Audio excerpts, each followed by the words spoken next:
అందరికీ నమస్కారం అండి. గాయత్రిక హోమ్కి స్వాగతం. ఈరోజు వీడియోలో మాఘ పౌర్ణమి రోజున చంద్రునికి ఏ విధంగా పూజ చేయాలి, ఈ చంద్రుడికి పూజ చేయటం వల్ల కలిగే ప్రయోజనాలు ఏమిటి అనేది ఈరోజు వీడియోలో మీతో షేర్ చేస్తున్నాను. వీడియోని ఎక్కడ స్కిప్ చేయకుండా చూడండి, అలా అయితేనే మీకు డీటెయిల్గా అర్థమవుతుంది. ఎవరైతే చంద్రుడికి పూజ అనేది చేసుకుంటారో, అది కూడా పౌర్ణమి గడియలో మాఘమాసంలో వచ్చే మాఘ పౌర్ణమి రోజున చంద్రుడికి ఎవరైతే పూజ చేస్తారో వారి ఇంట్లో ఎలాంటి అశాంతులు ఉండవండి. ఆర్థికంగా బాగుంటుంది, అలాగే మానసికంగా కూడా చాలా ప్రశాంతంగా ఉంటుంది. అయితే ఈ పూజ ఎలా చేయాలి అనేది మీతో షేర్ చేస్తున్నాను. ఈ పూజని మనం పౌర్ణమి నాడు చేసుకోవాలండి. పౌర్ణమి అదే అమావాస్య రోజుల్లో మనం లక్ష్మీదేవికి పూజ అనేది చేసుకుంటూ ఉంటాం. అయితే ఈ పౌర్ణమి విశేషం ఏంటంటే మాఘ పౌర్ణమి అనమాట. మాఘ పౌర్ణమి నాడు చంద్రుణ్ణి విశేషంగా పూజిస్తే ఆ ఇంట ఎలాంటి అశాంతి ఉండదు, మానసికంగా బాగుంటుంది, అలాగే ఇంట్లో కూడా కలతలు లేకుండా ప్రశాంతంగా ఉంటుంది. అయితే ఈ పూజని మనం సాయంత్రం వేళలో పూజ అనేది చేసుకోవాలి. అయితే మీకు ఇక్కడ డౌట్ రావచ్చండి, మనకి మాఘ పౌర్ణమి అనేది మనకి 23వ తారీఖు అంటే శుక్రవారం నాడు సాయంత్రం అంటే మధ్యాహ్నం 3:30కి మొదలయ్యి 24 సాయంత్రం 6 గంటల లోపు ఉంటుందన్నమాట. అయితే ఎప్పుడు చేయాలక్క అని మీకు డౌట్ రావచ్చు. అయితే శుక్రవారం నాడు సాయంత్రం వేళలో మనకి పౌర్ణమి తిథి అనేది ఉంది కాబట్టి సాయంత్రం వేళ నిర్వహించుకోవచ్చు.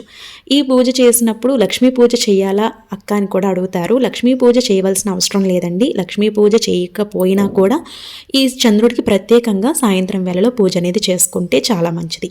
ఎలాగో మనం శుక్రవారం నాడు అమ్మవారికి పూజ చేసుకుంటాం కాబట్టి సాయంత్ర సమయంలో ఈ పూజ 6 బయట చేసుకోవాల్సి ఉంటుంది. అయితే 6 బయట చేసుకోవాలి అంటే వెన్నెల పడే చోట ఈ పూజ చేసుకుంటే చాలా మంచిదండి. మీకు వీలు ఉంది అనుకుంటే అలా వెన్నెల పడే చోట 6 బయట ఈ పూజను నిర్వహించుకోవడానికి ప్రయత్నించండి. లేదు అంటే కనుక ఇంట్లోనే మీ పూజా మందిరంలో కానీ లేదంటే సెపరేట్గా మండపాన్ని ఏర్పాటు చేసుకుని అక్కడైనా కూడా ఈ పూజను నిర్వహించుకోవచ్చు. అయితే నేను ఇంట్లోనే ఎలా చేసుకోవాలనేది చూపిస్తున్నానండి.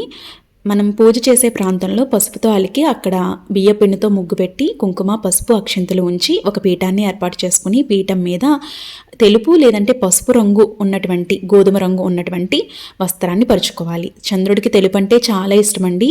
మీ దగ్గర తెలుపు వస్త్రం ఉందనుకుంటే ఇంకా మంచిది. తెలుపు వస్త్రాన్ని పరుచుకోవాలి. పరుచుకున్న తరువాత చక్కగా రాగి లేదంటే ఇత్తడి లేదంటే వెండి చెంబుని తీసుకుని చెంబు నిండుగా నీటిని వేసుకొని చెంబులో పసుపు అలాగే కుంకుమ, అక్షింతలు, పూలు ఉంచి పీఠం మీద ఉంచాలండి. తరువాత ఇప్పుడు దీపాన్ని ఏర్పాటు చేసుకోవాలి.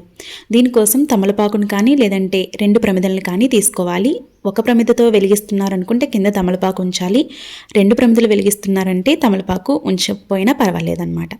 ఇలా ఏర్పాటు చేసుకుని 3 ఒత్తులు కలిపి ఒక ఒత్తుగా చేసి ఆవు నెయ్యిని వడ్డించి దీపాన్ని వెలిగించుకోవాలి. ఏకహారతితో దీపాన్ని వెలిగించుకోవాలండి.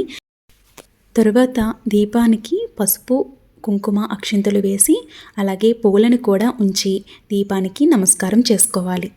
తెలుపు రంగు పూలతో ఈ చంద్రుడిని పూజిస్తే చాలా మంచిదండి. ఒకవేళ తెలుపు రంగు పూలు మీకు అవైలబుల్గా లేవు అనుకుంటే పసుపు రంగు పూలతోనైనా చంద్రుడిని పూజించుకోవచ్చు. ఇలా చక్కగా పూజని నిర్వహించుకోవాలి. తరువాత చంద్రునికి ధూపాన్ని చూపించాలండి. ఇలా దీపలక్ష్మికి అలాగే చంద్రునికి కూడా ధూపదీపాన్ని చూపించి నమస్కారం తెలియచేసుకోవాలి. చంద్రునికి అర్ఘ్యం వదలాలండి. ఒకవేళ మీకు ఈ చంద్రుడికి అర్ఘ్యం మీకు పూల చెట్లు ఉంటే పూల చెట్లలో ఈ నీటిని పోసి అర్ఘ్యాన్ని వదలవచ్చు. లేదు అంటే కనుక ఇంట్లో ఒక ప్లేట్ని కానీ ఒక బౌల్ని కానీ తీసుకొని చంద్రుడిని తలుచుకుంటూ ఇలా అర్ఘ్యాన్ని వదలాలి 3 సార్లు. ఈ విధంగా 3 సార్లు అర్ఘ్యాన్ని వదలాలండి. తరువాత మళ్ళీ చెంబు నిండుగా నీటిని పెట్టుకొని దాంట్లో పువ్వులు పెట్టుకొని మళ్ళీ దీపజ్యోతి దగ్గర పెట్టుకోవాలి. మనం వదిలినటువంటి నీటిలో అంటే అర్ఘ్యాన్ని వదలం కదా, ఆ నీటిలో పసుపు, కుంకుమ అలాగే పూలని వేసి నమస్కారం చేసుకోవాలండి. తరువాత చంద్రుడికి నైవేద్యం పెట్టాలండి. నైవేద్యంగా ఆవు పాలని నైవేద్యంగా పెట్టుకోవచ్చు, లేదంటే తెల్లటి పదార్థాలని చంద్రుడికి నైవేద్యం పెట్టుకోవాలి. ఇలా నైవేద్యం సమర్పించిన తరువాత నక్షత్ర హారతిని చంద్రుడికి చూపించి నక్షత్ర హారతిని వెలిగించుకోవాలి. ఈ నక్షత్ర హారతి ఎలా తయారు చేయాలి అనేది నేను వీడియో చేస్తానండి, రేపటి వీడియోలో వస్తుంది, మిస్ కాకుండా చూడండి. అయితే ఈ నక్షత్ర హారతి ఇవ్వటానికి ముందుగానే నువ్వుల నూనెలో కానీ ఆవు నెయ్యిలో కానీ నానబెట్టుకుని ఉంచుకోవాలండి. ఈ నక్షత్ర హారతిని చంద్ర పూజలో ఇచ్చిన, లేదంటే సాయంకాలం చేసే అమ్మవారి ముందు, లక్ష్మీ అమ్మవారి ముందు ఇచ్చినా కూడా చాలా మంచిదండి. అలాగే ఈ నక్షత్ర హారతి ఈ చంద్ర పూజలో ఇవ్వలేని వాళ్ళు మీరు లక్ష్మీ పూజ చేసుకున్నప్పుడు లక్ష్మీ పూజలో కూడా ఈ నక్షత్ర హారతిని ఇవ్వవచ్చండి. 27 నక్షత్రాలు ఉంటాయి కాబట్టి 27 నక్షత్రాలకి సంబంధించి 27 ఒత్తులతో ఈ నక్షత్ర హారతిని మనం ఒత్తిని తయారు చేస్తాము. కాబట్టి నక్షత్ర హారతిని చూపించి నమస్కరించుకోవాలండి. తరువాత అక్కడే కూర్చుని చక్కగా లలిత సహస్రనామం కానీ, లేదంటే కనకధరా స్తోత్రాన్ని కానీ పఠించి అమ్మవారికి నమస్కరించుకోవాలి.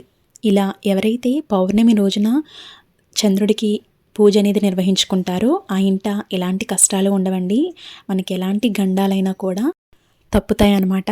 అలాగే ఏదైనా జాతక ప్రకారం ఏదైనా దోషాలు ఉన్నా కూడా అవి కూడా తొలగిపోతాయండి. అలాగే ఏలినాటి శని ఉన్న వారు కూడా ఈ పౌర్ణమి రోజున, అంటే మాఘ పౌర్ణమి రోజున చంద్రుడికి పూజ అనేది చేసుకోవటం వల్ల చాలా వరకు కూడా మంచి జరుగుతుంది. తర్వాత దీపధూపాన్ని చూపించాలి. నక్షత్ర హారతి ఇచ్చిన తర్వాత ఇప్పుడు హారతిని ఇవ్వాలండి. ఇలా హారతి ఇచ్చిన తర్వాత మనకి పూజ అనేది పూర్తవుతుంది. ఈ పూజని మీరు 23వ తారీఖు అంటే శుక్రవారం నాడు ఈ పూజని నిర్వహించుకోవచ్చు. సాయంత్రం వేళలో పౌర్ణమి తిథి ఉంది కాబట్టి సాయంత్రం వేళలో నిర్వహించుకోవచ్చు. 24 గంటలకి పౌర్ణమి తిథి అనేది పూర్తవుతుందండి. కాబట్టి 24న మనం మాఘ పౌర్ణమి చేసుకుంటాము. ముందు రోజు ఈ పూజను నిర్వహించుకోవచ్చు. అయితే మాఘ పౌర్ణమి పూజా విధానం మొత్తం కూడా వీడియోలో ఉందండి. నేను లింక్ అనేది డిస్క్రిప్షన్లో ఇస్తాను, ఒకసారి చూడండి. మీకు అది కూడా చాలా బాగా యూజ్ అవుతుంది. రేపటి ఒక మంచి వీడియోతో మళ్ళీ కలుద్దాం. అప్పటి వరకు నమస్తే, మీ గాయత్రక్క.